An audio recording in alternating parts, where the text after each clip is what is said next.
بسم اللہ الرحمن الرحیم۔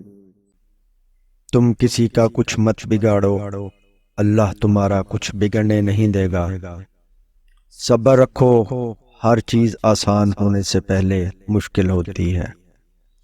لوگوں سے ڈرنا چھوڑ دو، عزت اللہ دیتا ہے، لوگ نہیں۔ بہت سکون ہے اس میں جسے لوگ نماز کہتے ہیں۔ گناہوں سے نجات وہی پاتا ہے جو اقرار جرم کر لے اور ندامت کے لیے توبہ ہی کافی ہے۔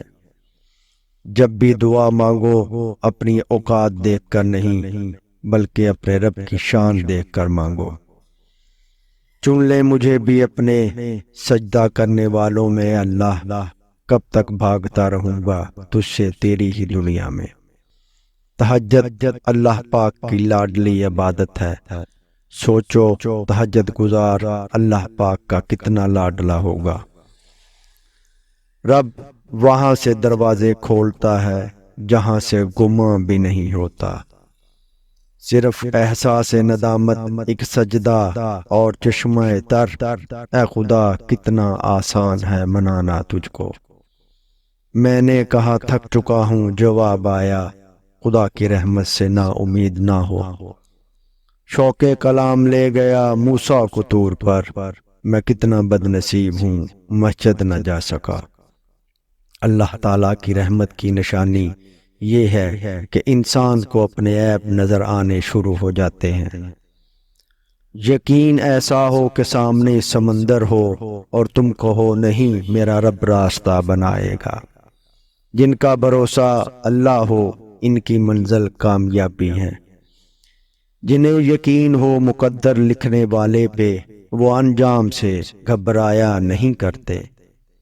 زندگی کی ساری بلندیاں رب کے آگے جھکنے سے ملتی ہیں۔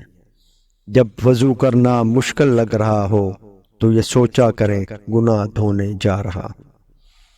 عشق کے 5 نقطوں سے سجا ہے نکاح کے نون کا ایک نقطہ۔ شکر کرو اس غم کا جس نے تمہیں خدا والا بنا دیا۔ ساری دنیا کے رہنماؤں کی رہنمائی کچھ نہیں کر سکتی اگر آپ کچھ کرنا نہ چاہیں۔ منزل تو ملے گی بھٹک کر ہی صحیح، گمراہ تو وہ ہیں جو گھر سے نکلے ہی نہیں۔ بہترین انسان وہ ہے جو دوسروں سے زیادہ اپنے عیوب پر نظر رکھے۔ جس نے سکھ میں شکر ادا کیا اس نے دکھ میں رب کو بہت قریب پایا۔